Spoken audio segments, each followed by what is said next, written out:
Cats are a lot like toddlers, endlessly curious and irresistibly endearing, yet utterly unhelpful. Liam discovered this firsthand when he found himself the proud caretaker of a four-legged child, a high-maintenance Siamese cat named Vanya. Vanya was quite the character, principal to a fault. He never turned down affection or treats, but as Liam quickly learned, this came with its own set of complications. Harper and Liam's first date ended unexpectedly in the girl's apartment. It wasn't some kind of whirlwind of passion, or even an uncertain step towards intimacy. They were sitting in a cozy cafe when Harper looked at her watch. "I have to go home. It's time to feed the cat." "Wait, does he have a feeding schedule?" Liam asked, raising an eyebrow. "Sort of," Harper replied with a small laugh. "He's got a sensitive stomach. Overfeeding him is, well, let's just say it's not pretty. He only eats special food." When they arrived at her place, they were greeted by a sleek, energetic Siamese cat who immediately darted to Liam's feet, rubbing against his legs with enthusiasm. Vanya, it seemed, was ready to charm the newcomer. At the kitchen table, coffee, sandwiches, and cookies awaited them. Vanya wasted no time joining the party, methodically inspecting every morsel while adding his own fur to the spread. As they chatted, the two began to open up, exchanging stories and laughter. At one point, Harper excused herself to take a phone call, leaving Liam alone with the feline. Vanya seized the opportunity, hopping into Liam's lap and locking him in an intense, soulful gaze. "Well, aren't you persuasive?" Liam murmured, digging into his limited knowledge of cats. Feeling generous, he offered Vanya a sliver of sausage. The cat accepted it with gusto, polishing it off before curling up contentedly in a nearby corner. But the peace didn't last. Moments later, Vanya began sneezing, first softly, then with an odd, escalating intensity that turned into a peculiar hacking sound. Before long, the poor cat delivered a dramatic encore. The sausage made its untimely return, right onto the carpet. Harper re-entered the kitchen, immediately freezing in the doorway. She took a deep, resigned breath as her eyes darted from Vanya to the unfortunate mess. "I told you, he only eats his special food," she said, her tone heavy with exasperation. "I didn't realize it was that serious," Liam stammered, glancing at the cat, then at her. He was practically pleading. "He begs for everything he lays his eyes on, yet somehow he brings me these surprises," Harper said, shaking her head. "None of my friends will give him so much as a crumb from the table." Over time, Liam got used to the demanding little fuzzy. Moreover, he had fallen hopelessly in love with Harper.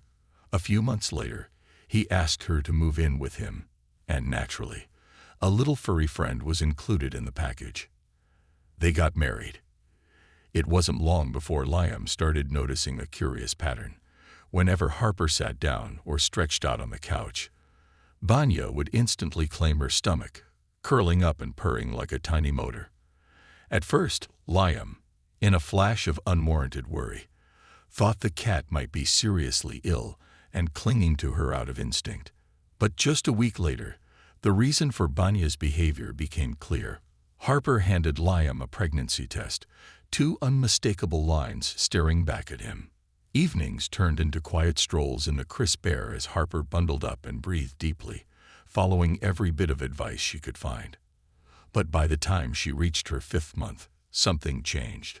One evening, she felt sharp pain in her stomach, dull at first, then alarmingly intense.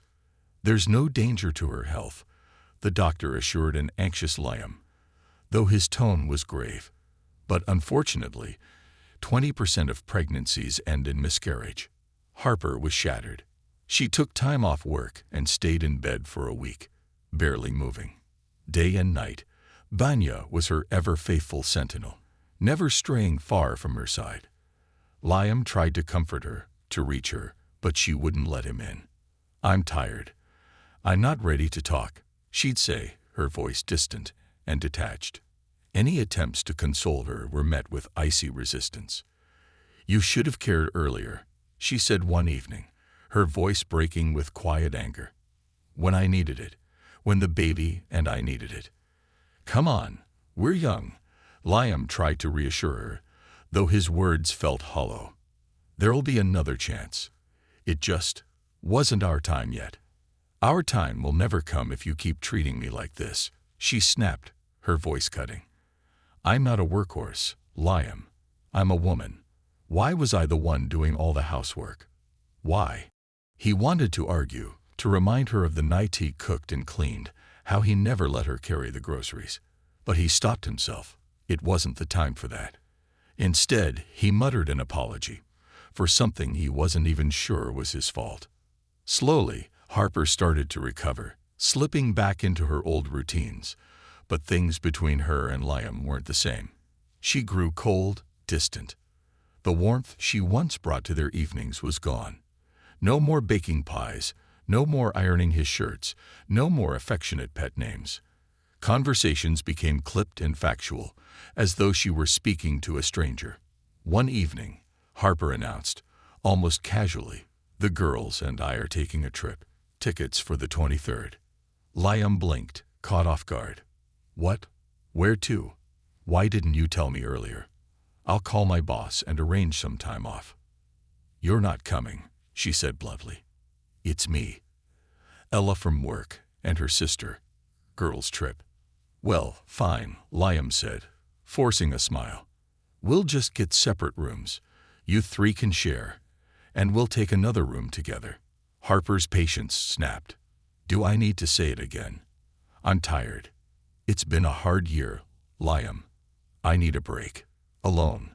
I'm going to the seaside to clear my head." With no argument left to give, Liam helped her load her suitcase into the taxi and watched as it disappeared down the street, leaving him standing there, waving to the back of her head. The trip had done Harper a world of good. She returned looking radiant, fresh, cheerful, almost like her old self. She hummed soft tunes under her breath, paid more attention to her appearance, and even changed her hairstyle and hair color.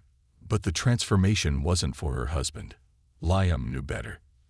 That day, Liam came home from work a little earlier than usual. He'd even stopped to pick up flowers, hoping to surprise Harper with a rare gesture of affection. As he opened the door, he was greeted by a sound he hadn't heard in ages, a peculiar, raspy cough from the cat. "Banya, what's this about?" he muttered, stepping inside. "It's been a while since you pulled a stunt like this." He scanned the room, searching for the cause, and nearly tripped over a cluster of suspicious spots on the floor. "Where'd you get shrimp?" Liam asked the cat, his tone half incredulous, half irritated. "You didn't dig them out of the trash, did you?" He crouched to inspect the trash can. Empty. Confused, his eyes flicked to the kitchen table. Dishes, still wet from washing, gleamed under the dim light. "This is odd," Liam murmured to himself, his stomach tightening with unease. The sound of keys jingling pulled him from his thoughts. Harper walked in, her purse slung over her shoulder, her expression casual. "Honey, did you take out the trash?" Liam asked, trying to keep his voice steady. "No," Harper replied firmly. "I just got back from work." "Well then," Liam said, narrowing his eyes. "Explain this. Who washed the dishes? And who brought shrimp for the cat?" He paused, his voice hardening. "Who is he?" Her face remained calm, but her tone turned sharp. "What does it matter to you? What does it matter?" Liam's voice rose, his anger spilling over. "You brought someone here, ate shrimp with them, and you're asking why I care. Are you insane?" "Leave me alone," Harper snapped, attempting to brush past him. But Liam wasn't done. "You think I'm just going to let this go?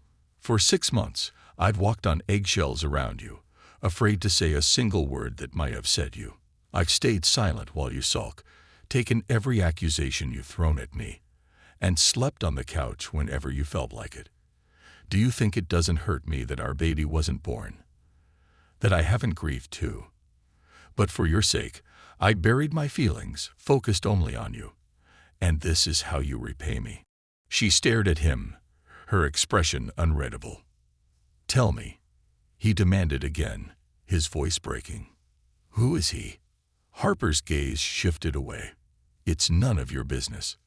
"No, you're my wife, and this is my home," Liam shot back. "That makes it my business." "Who is he?" "You only think about yourself," Harper retorted coldly. "Everyone's told me I've been wasting my energy on you, on a relationship that died with that baby. And you know what? They're right. You're selfish.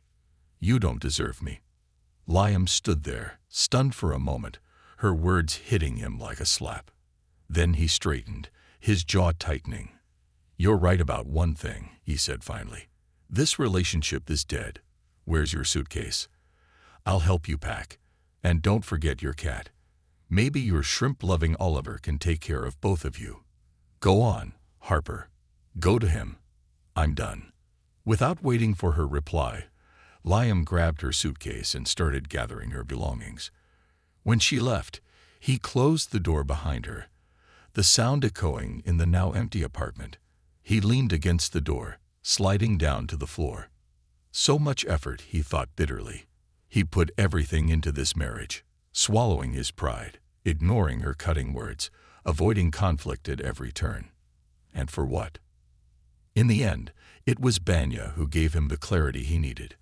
The cat's unlikely betrayal had exposed the truth. For that, Liam thought with a wry smile, he could almost be grateful.